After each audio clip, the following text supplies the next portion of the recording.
Chers téléspectateurs de Tandem TV, bonjour. Je suis ravie de vous retrouver pour un nouveau Fabuleux Destin, le dernier de la saison.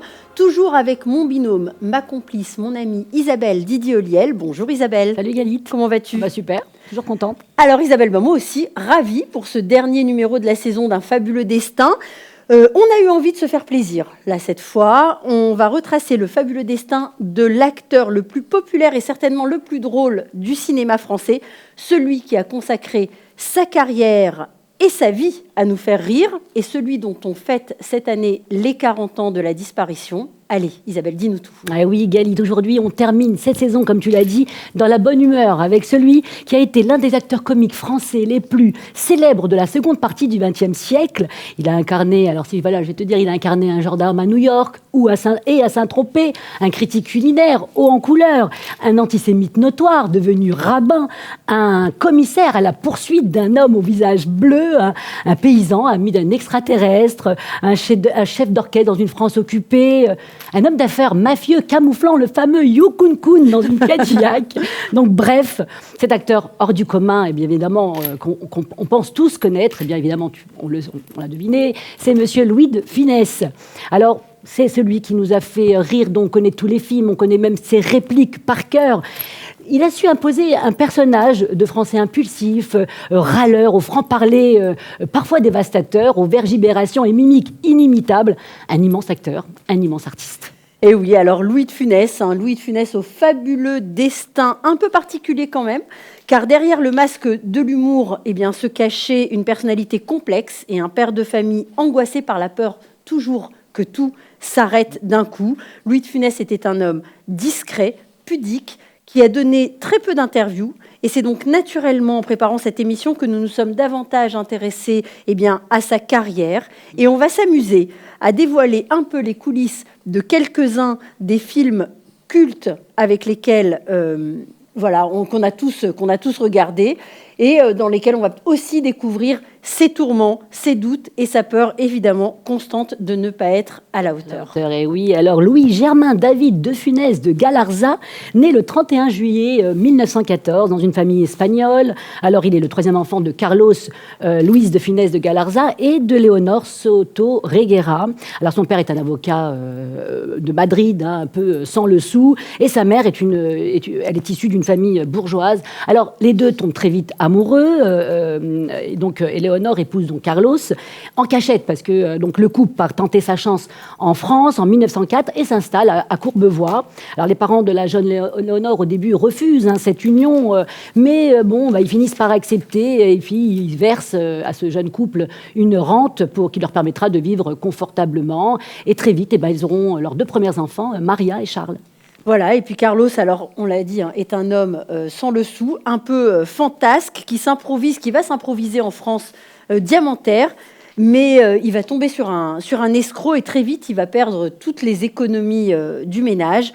En apprenant la nouvelle, le père de Léonore est terrassé par une crise cardiaque, et voilà la famille de Funès ruinée. Eh oui, alors c'est dans ce cadre instable que naît Louis de Funès, et très tôt, il va essayer, lui, d'apporter de la légèreté dans cette famille désargentée, et une mission enfantine, mais qui deviendra sa vocation. Louis de Funès est un enfant drôle, et puis turbulent aussi.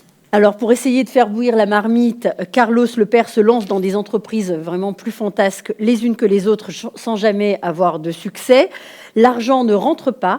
Et un jour, on retrouve au bord d'un canal les chaussures de Carlos de Funès, son chapeau et une lettre d'adieu. Nous sommes en 1926, Louis de Funès a 12 ans et son monde s'écroule. Eh oui, alors sauf que 2 ans plus tard, coup de théâtre, la famille découvre que Carlos finalement n'est pas mort. Il avait mis en scène son suicide pour couvrir sa fuite. Il était parti tenter sa chance au Venezuela, mais Léonore, qui est une femme qui lâche rien, déterminée et passionnée, elle décide d'aller récupérer son mari. Alors là, on est en 1930 et elle va partir seule en Amérique du Sud. Elle va laisser ses enfants seul en France. Les deux aînés sont grands, ils se débrouillent. Mais Louis, qui est encore jeune, va être confié à une amie et il va être placé en pouponnière dans une crèche. Et donc, voilà, il va passer de longs mois vraiment avec l'absence de sa mère. Oui. Alors, c'est pas un bébé, il est là-bas, il va aider donc à s'occuper des bébés. Et c'est à cette époque qu'il va commencer à écrire dans un cahier ses pensées.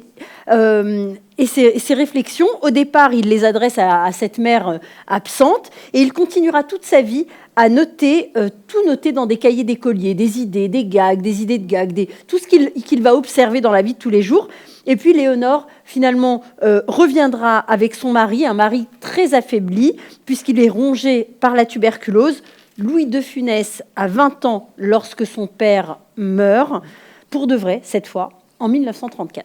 Et oui, alors cette enfance et cet épisode rocambolesque laisseront des traces pour toujours chez Louis, qui restera tout au long de sa vie, mais un homme anxieux et sa confiance en la vie sera vraiment abîmée par les mensonges de ce père instable. Alors sa seule consolation finalement sera de faire rire son public. Toute sa vie, il va vouloir jouer à faire rire son public. Il va se servir de son histoire familiale et de la peur de manquer pour les transformer en gags qui nourriront ces personnages. Et Léonore, cette mère au caractère fort et explosif, sera une source infinie d'inspiration pour lui. Elle aurait été en quelque sorte son premier professeur de théâtre. Il racontait d'ailleurs qu'il lui arrivait à sa mère de le courser autour de la table en criant « Yévé tétoué !»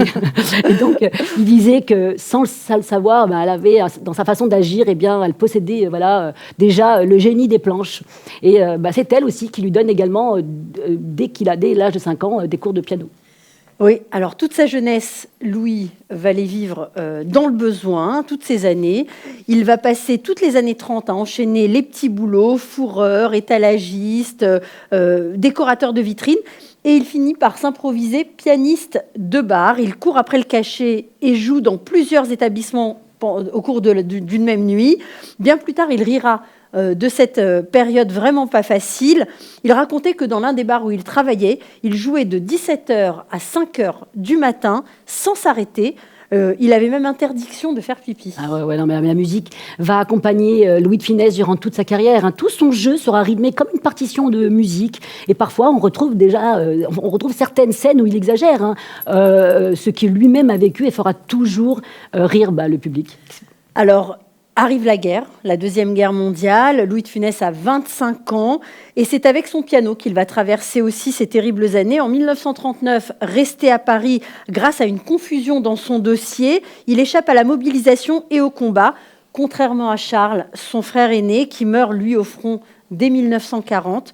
Louis était très très proche de son frère et il dira des années plus tard qu'il a eu beaucoup de chance pendant la guerre, contrairement à Charles. Il racontait qu'il arrivait toujours avant ou après une attaque ou un bombardement. Et c'est avec cette chance que De Funès tente de survivre dans un Paris occupé. Il s'accroche à son piano et joue toutes les nuits, malgré le couvre-feu, pour pouvoir manger. Et c'est dans ce climat qu'en 1942, il va rencontrer la belle Jeanne Barthélemy. C'est un véritable coup de foudre. Sauf qu'il y a un petit problème, parce que là, à ce moment-là, il est marié. Et oui, puisque Louis est marié avec Germaine il s'est marié très jeune, à 20 ans, mais le couple est séparé depuis 2 ans lorsqu'il rencontre Jeanne Barthélemy. Louise et Germaine s'étaient mariés et avaient même eu un fils. Très vite, ils s'étaient séparés et Louis ne voyait son fils déjà que très rarement. Le divorce n'est donc vraiment qu'une formalité et rapidement Louis de Funès est libre d'épouser Jeanne. Il se marie en 1943 et c'est le début d'une union fusionnelle et d'un amour qui va durer toute leur vie. Oui, l'amour est là, mais Louis de Funès, lui, cherche toujours sa voie. Et en pleine guerre, en 1942, donc à l'âge de 28 ans, il veut devenir comédien. Là, il fait un bref passage au cours Simon, où il croise Daniel Gélin, qui va jouer un rôle déterminant dans sa vie. Un jour de 1945, donc la guerre est tout juste terminée, il rencontre Daniel Gélin, se croise dans une rame de métro, et là, Daniel Gélin lui dit « Appelle-moi, j'ai un truc pour toi ». Eh bien, ce truc sera la première apparition à l'écran de Louis de Funès. Il a 32 ans là et il décide carrément là de se lancer dans ce métier. Mais pendant des années de figuration en petits rôles, il va vraiment galérer. Taulier d'un hôtel de passe, prêtre, cuistot, quelques mots par-ci, un regard par-là, une silhouette, très souvent des scènes coupées au montage, de films en pièces de théâtre. De Funès bricole et se débrouille. Il lui arrive parfois d'arpenter pendant des heures les Champs-Élysées dans l'espoir de convaincre un producteur à la sortie du Fouquet de lui donner un petit rôle. Souvent, Jeanne l'accompagne et Louis est conscient de la chance qu'il a d'avoir à ses côtés une femme comme elle. Elle croit en lui, elle le pousse à ne pas renoncer alors qu'une autre aurait déjà exigé qu'il prenne un travail, on va dire, normal. Et oui, et puis d'autant plus que là, ils ont déjà 2 enfants. Hein. Patrick, né en 1945, et Olivier, en 1949. Mais Jeanne est son socle, hein, son équilibre, et ils forment une famille heureuse, même si le cinéma ne veut pas encore de lui et les cachets sont rares. Il vit dans un tout petit appartement et Louis racontait qu'il avait même acheté un téléphone mural et attendait désespérément le coup de fil qui pourrait changer sa carrière.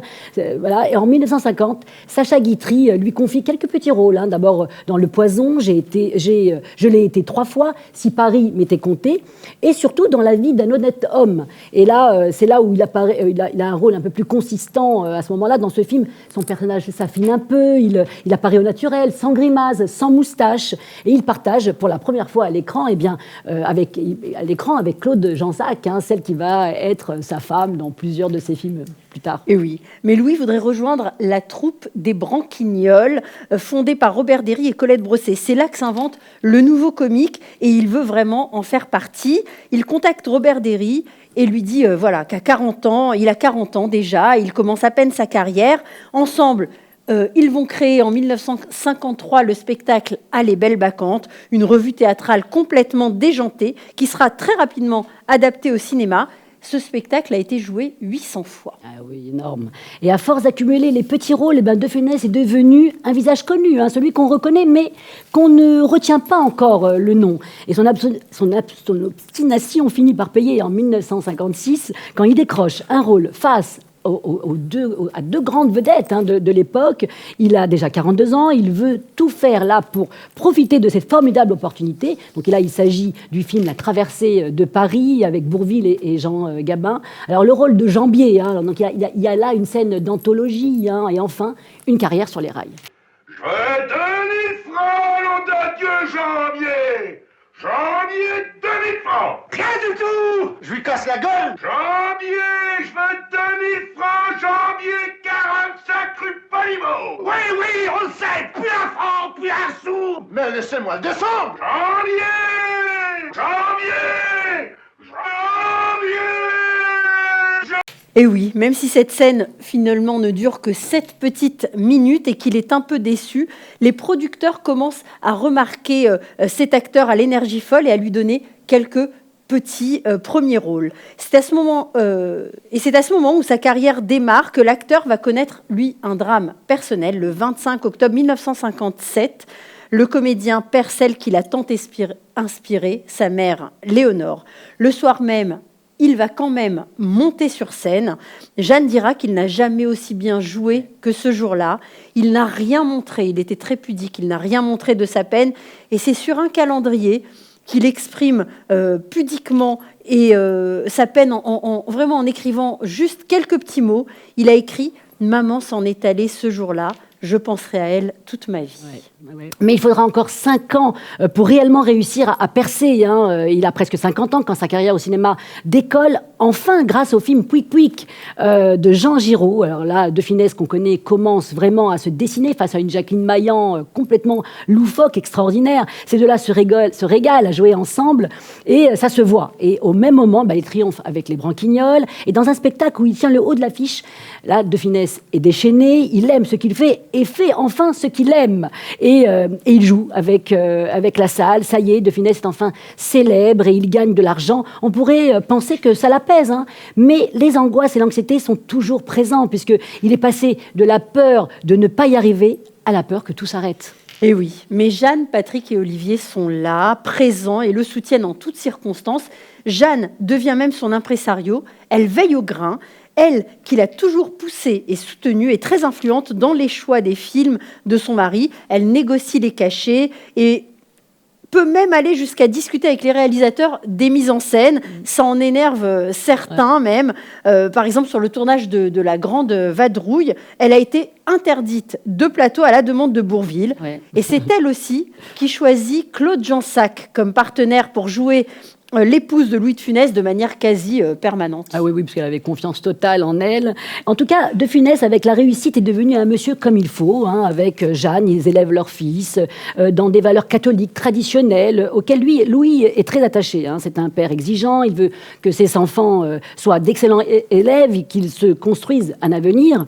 Et puis, il est méfiant. Il a offert à sa famille une résidence secondaire, mais il a peur d'être cambriolé. Alors, il installe des alarmes partout et elles se déclenchent n'importe quand. Alors, malgré toutes ces angoisses, la famille de Funès vit quand même un bonheur tranquille. Et puis arrive l'été 1964 et de Funès s'apprête à tourner le film qui va changer le cours de sa vie, Le Cornio. On se souvient tous de cette scène culte quand de Funès et Bourvil ont l'accident éclat de chevaux se désintègre, une scène où personne n'avait droit à l'erreur et qui devait être tournée en une seule prise. Bourvil se paye quand même le luxe d'improviser et évidemment, on connaît tous le résultat exceptionnel de cette scène.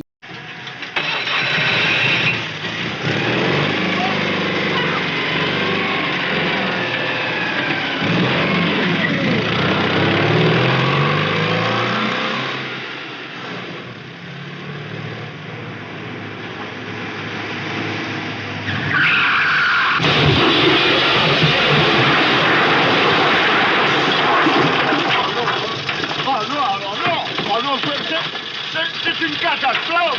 Regardez-moi ça. Qu'est-ce qu'il y a? Qu'est-ce qu'il y a? Qu'est-ce qu'il y a? De mauvais, qu'est-ce qu'il y a? Maintenant, elle va marcher beaucoup moins bien, forcément. Je vous en prie, ne vous gênez pas, marchez dessus. Oh là là. C'est pas grave, vous en avez de bonnes, c'est pas grave. Qu'est-ce que je vais devenir, moi? Eh ben, un piéton, ouais, plus vrai. Hein? Mais mes vacances sont foutues, je partais pour l'Italie. Mais écoutez, prenez l'avion, ça va plus vite. Mais je ne suis pas pressé, moi. Et alors, moi, je suis pressé, voilà. Voilà, c'est là. C'est fini, oui. Mais je vous en Alors, prie. voici ma carte. Hein? Voici ma carte. Mon agent d'assurance vous contactera. Voilà. Ah, vraiment. Il y en a qui marquent pas de culot. Regardez, avec sa grosse bagnole. Léopold Saroyan, président directeur général. Je m'en fous, moi! M'en fous! Donc, dans Le Cornio, de Funès retrouve Bourvil 8 ans après la traversée de Paris. Et c'est sa première collaboration avec Gérard Houry. Bourvil et de Funès apprennent à se connaître. Et derrière cette camaraderie, il se joue pour de Funès une forme de rivalité. Bourvil est une immense star et il est payé 3 fois plus que Louis de Funès, qui a l'impression que la production met Bourvil beaucoup plus en avant que lui. Alors un soir, dans sa chambre d'hôtel, Louis de Funès lit le scénario et compte les répliques et ses répliques et celles de Bourvil. Et donc là, il est clairement défavorisé et il est furieux. Et il décide de faire la grève de l'expression. Pendant toute la journée, il fait le minimum syndical. Alors là, c'est grande panique sur le tournage. Si de Funès joue sobre, c'est la catastrophe. Ah ouais. Alors Gérard Houry va lui accorder des scènes supplémentaires, dont une dont on se souvient tous, celle où il se douche à côté d'un grand mec très baraqué et vraiment, il parle presque pas. Tout se fait dans les expressions et dans le regard. Tout se passe dans la gestuelle.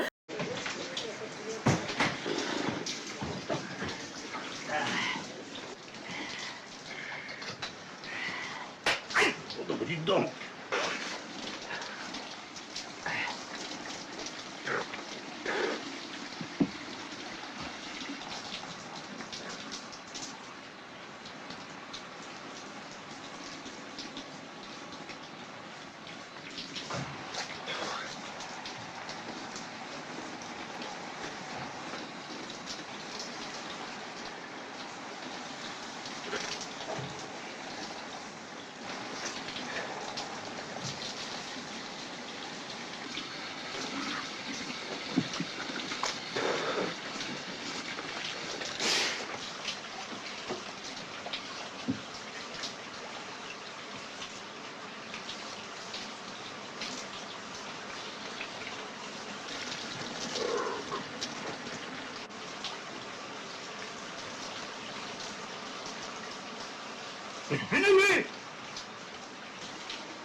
Son audace et son exigence ont payé.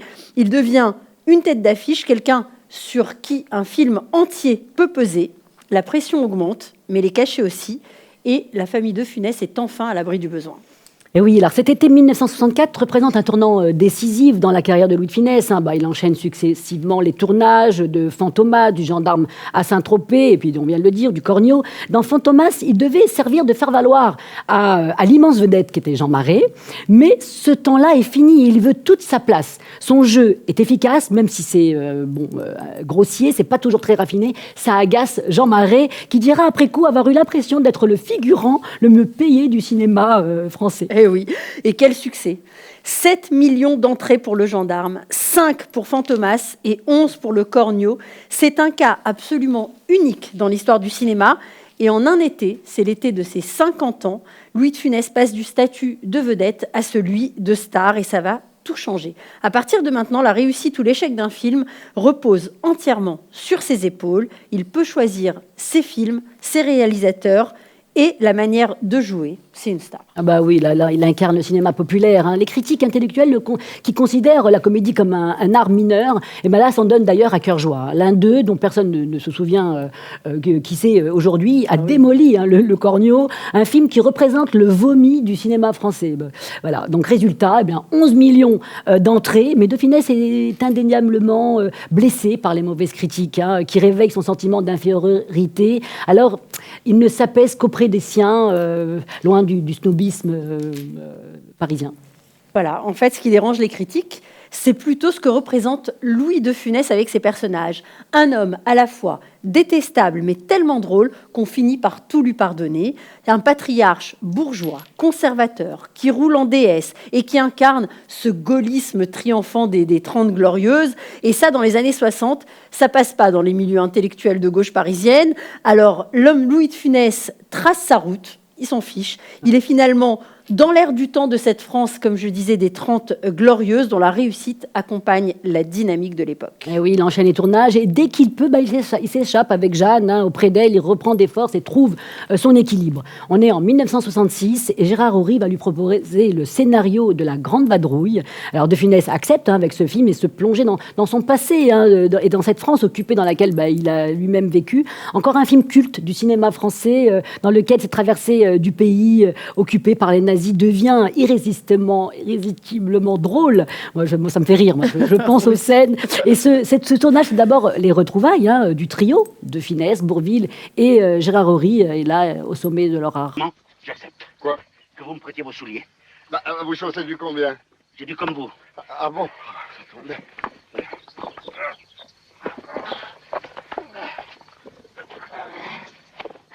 Ah, là, ça va mieux. Attendez-moi quand même. Venez, allons. Il faut que je m'y habitue. Allons, venez, bon sang. Et oui, et puis Gérard Houry offre là l'occasion à De Funès de pousser plus loin son exploration de la nature humaine. Le rôle de Stanislas Beaufort, ce chef d'orchestre mesquin qui essaye d'abord de sauver sa peau dans une France sous occupation, n'était pas facile à rendre sympathique sur le papier. S'autoriser à rire de l'occupation avec des anti-héros qui donnent l'image d'une France ni tout à fait collabo, ni tout à fait résistante. À peine 20 ans après la fin de la guerre, c'était très très culotté. Et malgré des critiques, encore une fois, très mauvaises, la magie opère. Le public est au rendez-vous. C'est un immense succès populaire. 16 millions d'entrées pour La Grande Vadrouille.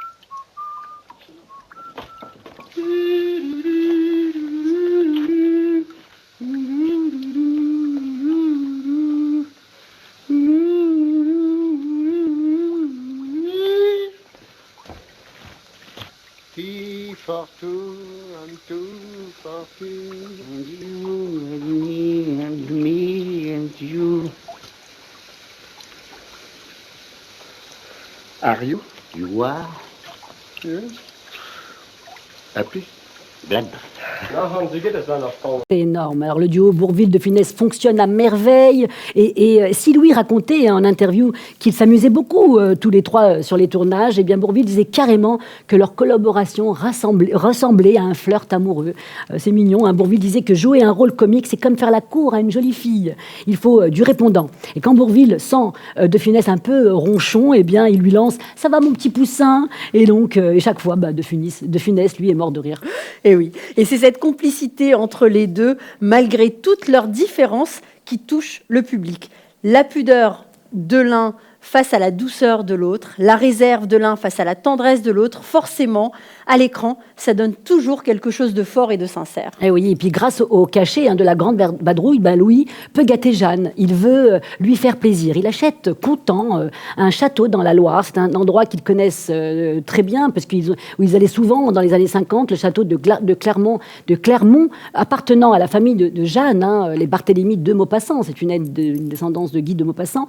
Jeanne est heureuse, et Louis l'est aussi. Ce château, c'est toute l'enfance. Et l'enfance, voilà, ils passent leurs vacances d'été, les parties de pêche avec les enfants. Et De Funès, qui voulait rester discret, a acheté ce château au nom de Jeanne, au nom de sa femme.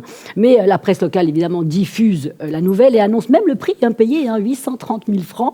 Tout se sait, une publicité dont l'acteur se serait bien passé. Ce que le comédien, lui, veut avant tout, c'est préserver son intimité. C'est très important pour lui, et éviter les convoitises. Il fait alors du château de Clermont-Ferrand une véritable forteresse. Et oui. Et puis De Funès est tellement célèbre maintenant que c'est lui qui choisit les projets et qui les lance. Voilà, comme Le Grand Restaurant. C'est un film qu'il avait en tête depuis plusieurs années et dont il va lancer le chantier en 1966. Il s'autorise tout sans aucune limite. Et à peine 20 ans, comme tout à l'heure, comme dans La Grande Vadrouille, après l'occupation, il ose explorer le sentiment anti-allemand qu'on connaît encore présent dans les années 60. Et on se rappelle tous de cette scène complètement absurde, la scène où il déclame une recette en allemand, et petit à petit, l'éclairage lui fait une ombre sur le crâne, et avec la mèche d'Hitler et la moustache d'Hitler. Tout ça, c'était très osé. Et pendant tout le tournage, De Funès est à la recherche de nouveaux gags et de nouvelles idées. Il travaille énormément. 1 Liter Milch, 3 Eier, 90 Gramm Butter, Salz und Muskatnuss! Muskatnuss, Herr Müller!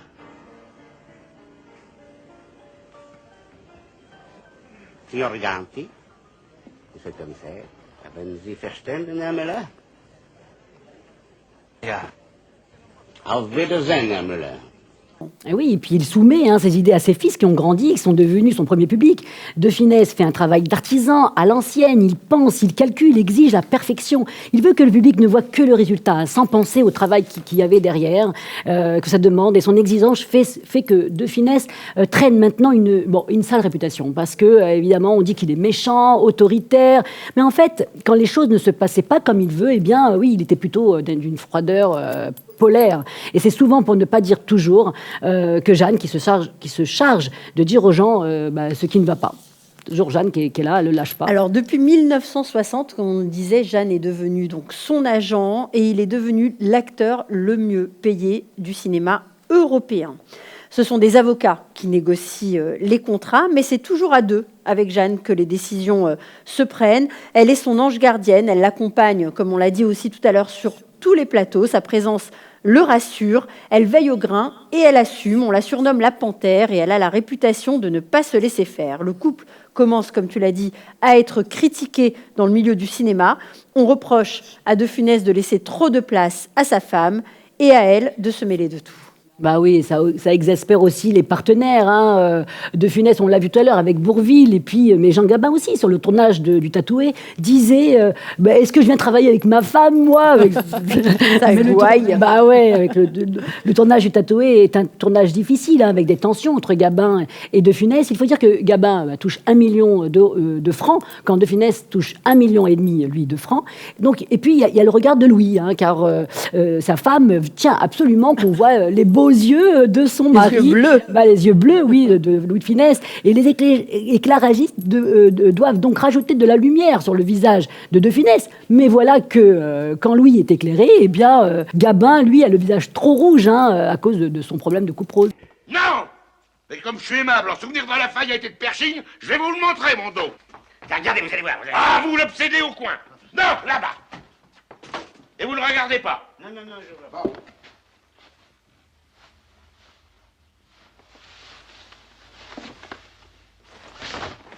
La visite est terminée, on ferme. Merci beaucoup. Il doit être de 1918. Monsieur, vous faites erreur. 14 juillet 1919, le soir du défilé de la Victoire. 11 kilomètres. Et on croyait que c'était la dernière. Vous connaissez? Et ouais. Alors après le tournage du Tatoué, de Funès décide de ne plus s'entourer que d'acteurs en qui il a confiance.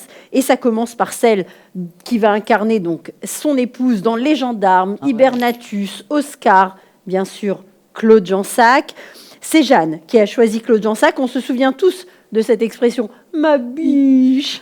Alors Claude Jansac, elle, sera la femme de Louis de Funès dans 7 films. Le duo fonctionne à merveille.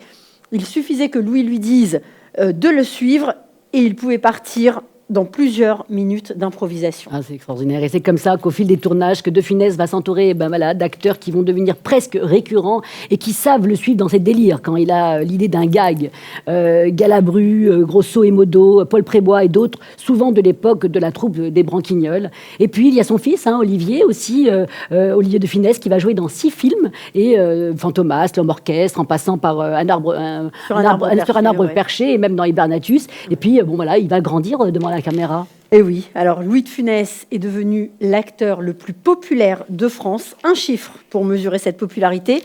Entre 1967 et 1968, 6 films portés par Louis de Funès totalisent plus de 26 millions d'entrées. Énorme. Parmi eux, Les Grandes Vacances, Oscar, Fantomas se déchaîne, Le Gendarme se marie, Le Petit Baigneur, Le Tatoué. Alors, la série des Gendarmes, même s'il ne les considère pas, et vraiment, il faut avouer que ce n'est pas ses meilleurs films, mais quand même, il va y être fidèle, parce que c'est vraiment un des premiers films tournés à l'été 64 qui a permis, comme ça, de lancer sa carrière.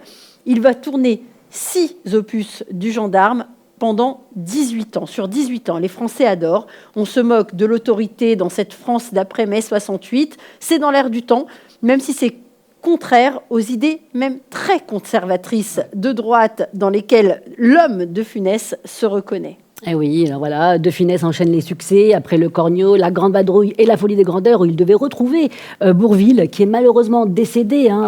Il a été remplacé majestueusement par Yves Montand. Ça a été très difficile pour De Funès, le décès de Bourvil l'a bouleversé. Il ne savait pas comment il allait pouvoir tourner ce film. Et finalement, Louis de Funès, Montand, ça marche, m'ont formé le duo qu'on connaît.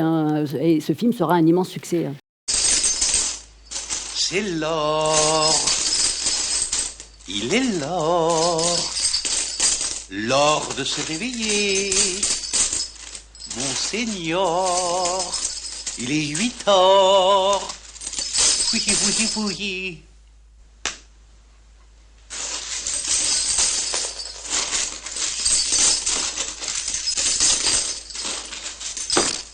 Il en manque une. Vous êtes sort? Tout à fait sort.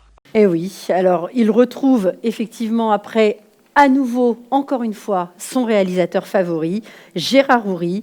Et là, c'est pour tourner Rabbi Jacob. Alors on est en 1973. Et il s'apprête à relever le défi, ce défi de jouer un rabbin chassidique alors qu'il sait à peine ce qu'est un juif. Ouais. De Funès entre petit à petit dans la peau du personnage pour essayer d'en maîtriser toutes les subtilités. Il va solliciter Gérard Houry, qui est bien sûr juif. Ensemble, ils vont aller dans les synagogues, ils vont observer les hommes prier en se penchant d'avant en arrière. Il va faire tout ça avec beaucoup, beaucoup de respect. Et une scène en particulier le préoccupe beaucoup. Une scène qu'il va répéter et travailler 2 heures par jour pendant des semaines pour ne pas la rater. C'est la scène de Rabbi Jacob, il va danser avec le chorégraphe de cette troupe Adama. De Funès travaille d'arrache-pied et finalement il s'avère être très doué. Rabbi Jacob, elle va danser. Rabbi Jacob sait très bien danser.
Et oui, d'ailleurs, c'est le chorégraphe dans la scène qui le vient prend, le chercher. Oui, oui. exact. Et derrière le personnage de Rabbi Jacob, se cache Victor Pivert. Un patron, Comme un pivert. Voilà, comme un pivert. Un patron antisémite, mais pas seulement. Il est anti-tout. Il est anti-noir, anti-arabe, et même anti-belge et anti-allemand. Eh oui. Et il découvre que son chauffeur est juif. Et oui, alors, comment Salomon, vous êtes juif? Salomon est juif. Et mon oncle Jacob, qui arrive de New York, il est rabbin. Mais il n'est pas juif. Bah si, Mais il ne fait pas partie de votre famille. bah si. Écoutez, ça fait rien. Je vous garde quand même. Vous êtes juif? Comment Salomon, vous êtes juif? Salomon est juif. Oh! Et mon oncle Jacob, qui arrive de New York, il est rabbin? Mais il n'est pas juif. Bah si. Mais pas de votre famille? Si. Écoutez, ça fait rien, je vous garde quand même. Alors dans cette scène, il y a tout dans cette scène. Il y a la dénonciation de ce que peut être l'antisémitisme, le racisme, la peur de l'autre, de la différence, l'ignorance finalement. Et la scène met en évidence bien sûr le ridicule de ce racisme basique. Le film entier véhicule une image forte sur la tolérance. Ah oui, mais cette comédie... Un message, pas une image. Un message fort de tolérance. Mais cette comédie va se heurter à la réalité de l'actualité. Alors, parce que nous sommes le 6 octobre 1973, les forces syriennes et égyptiennes attaquent Israël et à quelques jours seulement de la sortie du film Les aventures de Rabbi Jacob. Alors là, la guerre de Kippour éclate. C'est la panique pour l'équipe et surtout pour Gérard Horry. C'est un film sur le rapprochement entre juifs et arabes et là, c'est la guerre. La question se pose sérieusement de décaler la sortie du film. Mais l'affiche incroyable de Rabbi Jacob est placardée sur les murs. On y voit partout, on voyait De Funès avec le Streimel et les péotes. Mais finalement, le film sort en salle le 18 octobre 1973. Et oui, mais à ce moment-là, figure-toi qu'un nouvel incident va se produire vraiment autour de la sortie de ce film. Il y a eu pas mal de choses.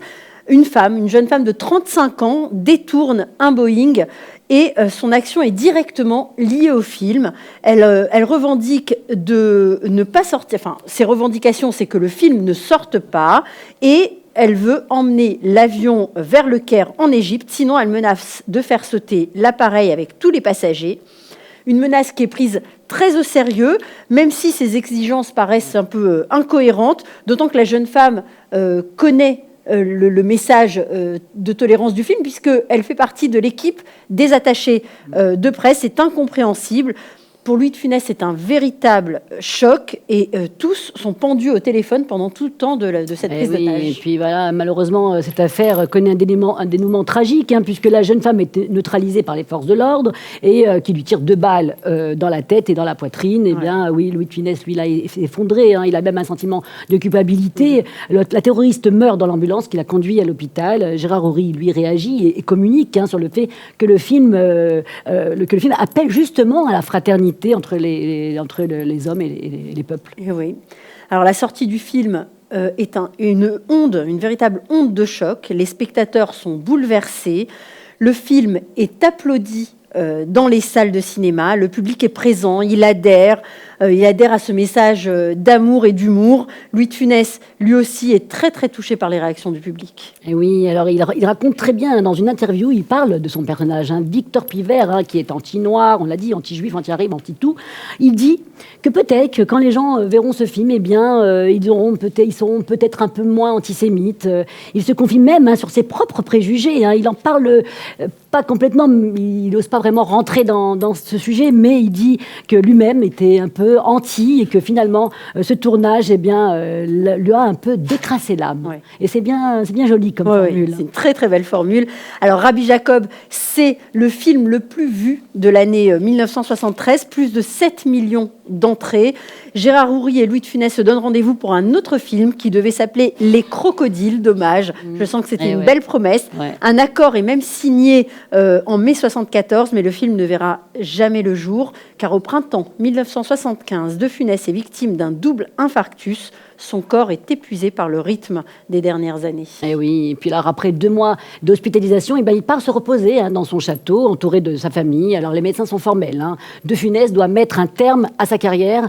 Alors, pendant quelques mois, il va s'occuper de son jardin, de ses fleurs, de son potager. Mais rapidement, évidemment, il s'ennuie. Lui, sa place est sur un plateau. Et donc, mais la dépression, voilà, le guette. Alors, aucun producteur veut prendre le risque de l'embaucher. Plus personne n'imagine faire tourner un acteur fragilisé. Et ni producteur, ni réalisateur. Le téléphone a à nouveau arrêté de sonner. Et oui, et puis un jour... il sonne ce téléphone. Le producteur Christian Fechner l'appelle et lui dit « On avait un film de prévu, est-ce que vous voulez toujours le faire ?» Alors De Funès n'hésite pas une seconde, mais le problème, ce sont les compagnies d'assurance. Aucune n'accepte de couvrir un tournage avec Louis de Funès. Christian Fechner ne renonce pas et se lance dans des négociations sans fin avec les assureurs. Finalement, il obtient un accord avec des conditions drastiques, un médecin et un cardiologue présents en permanence sur le plateau. Et De Funès n'a pas le droit de jouer plus de 3 heures par jour. Tout est mis en place. Il y a même un service de réanimation et un cardiologue, comme je disais, sur le plateau en permanence. Ouais. Et puis, donc, c'est Pierre Richard qui devait jouer à ses côtés, aux côtés de Louis de Funès, et qui se désiste. Et qui, finalement, c'est Coluche qui va le remplacer. Alors, au départ, De Funès est réticent. Coluche est un humoriste d'une autre génération. Mais c'est Olivier, son fils, qui trouve cette alternative géniale et qui va finir par le persuader. Et c'est le 26 mai 1976 que Funès fait son grand retour sur le plateau de L'aile ou la cuisse. Et tout le monde s'adapte. Pas de scène de colère, pas de cascade. Très vite, l'acteur se sent à l'aise et au bout de quelques jours, tout le monde oublie sa maladie. De Funès et Coluche se font rire, l'ambiance est bonne et le duo fonctionne parfaitement. Oui. Alors, à la fin du tournage, De Funès veut faire un cadeau à Coluche, le même cadeau que Bourvil lui avait fait au moment du Cornio. Il demande que le nom de Coluche soit au même niveau que le sien sur l'affiche du film. L'aile ou la cuisse marque le retour de Funès et lance la carrière de Coluche. Il y a indéniablement un avant et un après l'infarctus. Pour De Funès, son jeu est évidemment toujours très bon, mais c'est plus la même énergie. On sent une fin de carrière. Ouais. Alors L'aile ou la cuisse fait 6 millions d'entrées, ce qui rassure Louis de Funès, qui a retrouvé sa popularité après 3 ans d'absence. Et puis il y aura La Zizanie de Claude Zidi avec Annie Girardot en 78. Et puis De Funès va se faire un peu plus rare. Il va enfin prendre son temps et se consacrer à sa nouvelle passion, son jardin et son potager. Et oui. Et puis en 1979, il devient grand-père de la fille aînée d'Olivier, une petite Julia. Alors c'est son rayon de soleil. C'est peut-être la fille qu'il aurait aimé avoir et qu'il n'a jamais eue. Il passe beaucoup de temps à lui construire et à lui fabriquer des souvenirs. Il coule des jours tranquilles, libéré enfin des angoisses et des peurs qu'il a traînées toute sa vie. Oui. Et puis là, le soir, pour s'endormir, eh bien, il aime écouter la radio et une voix en particulier, celle de Macha Béranger. Il est totalement sous le charme. Et là, en 1981, il va la rencontrer, lui dire son admiration et elle invite à participer à son émission. Louis de Funès va se livrer comme il n'avait jamais fait auparavant. Il se passe autre chose lors de cette interview. Macha Béranger a cette voix là extraordinaire, très douce, très rassurante, hypnotique, qui le met en confiance. La complicité qui naît entre eux à ce moment-là va peut-être devenir peut-être plus intime, on ne sait pas trop, personne ne le saura jamais. En tout cas, ce qui est sûr, c'est qu'au minimum, les deux s'aiment beaucoup. Et oui, et puis il va tourner ses derniers films. Alors en 1979, Le gendarme et les extraterrestres. En 1980, L'avare. 81, La soupe aux choux. Et 1982, le dernier, Le gendarme et les gendarmettes. Et oui, et dans La soupe aux choux, avec Jean Carmé et Jacques Villeray, on retrouve un de Funès très vieilli. Il y a même des scènes émouvantes dans ce film. C'est très émouvant, je trouve. Et après 18 ans de succès ininterrompu, Louis de Funès semble apaisé, libéré de toutes ses angoisses. Mais il est de plus en plus affaibli et il est fatigué. Et le 27 janvier 1983, dans son château, après avoir fait un tour dans son potager, il remonte dans sa chambre, il se sent pas bien, il a du mal à bouger. La famille appelle les secours, qu'il évacue vers l'hôpital de Nantes. Et là, Louis de Funès est alors victime d'une nouvelle crise cardiaque qui, cette fois, lui est fatale. Il a là 68 ans. Et oui, alors Louis de Funès voulait un enterrement simple, sobre. Il ne voulait pas de photos de lui mort dans la presse. Il disait à ses enfants, le jour où je claque, vous me foutez dans une tombe, vite fait, bien fait. Et ouais, donc la dépouille de Louis de Funès repose à l'écart des regards dans la chapelle du château de Clermont, le 29 janvier. La cérémonie est prévue à 15h dans le village du Cellier. Malgré tout, sans annonce ni faire part, il y a beaucoup d'anonymes qui viennent. Par contre, la famille du cinéma est absente. Il n'avait pas beaucoup de copains dans ce monde-là.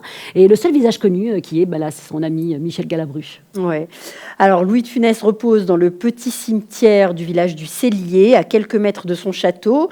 Il est parti alors qu'un autre projet l'attendait. Il devait jouer dans Papy fait de la résistance avec la bande du Splendide. Et finalement, c'est Michel Galabru qui héritera de ce rôle devenu culte et le film lui a été dédié. Louis de Funès, alors ce sont des films qui se transmettent de génération en génération comme un patrimoine vraiment familial. Les rediffusions à la télé font les plus grosses audiences. Et en 1980, c'est Jerry Lewis que Louis de Funès admirait beaucoup, qui lui remet son seul César, un César d'honneur qui récompensait donc l'ensemble de sa carrière. Alors, quelques chiffres.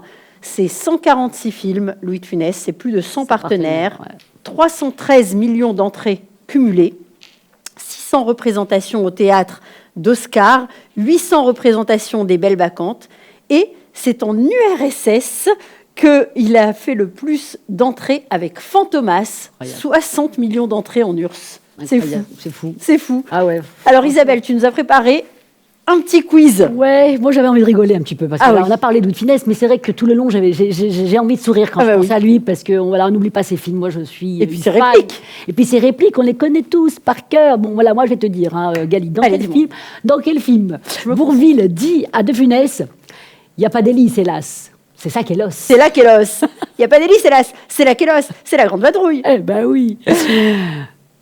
C'était Farès. C'était Faro. Rabbi Jacob. Mais tu peux pas me... je les connais toutes. Là, c'est pour... Voilà, on a envie de rigoler. Monseigneur, il est l'or. Il est 8 heures. Il en manque une.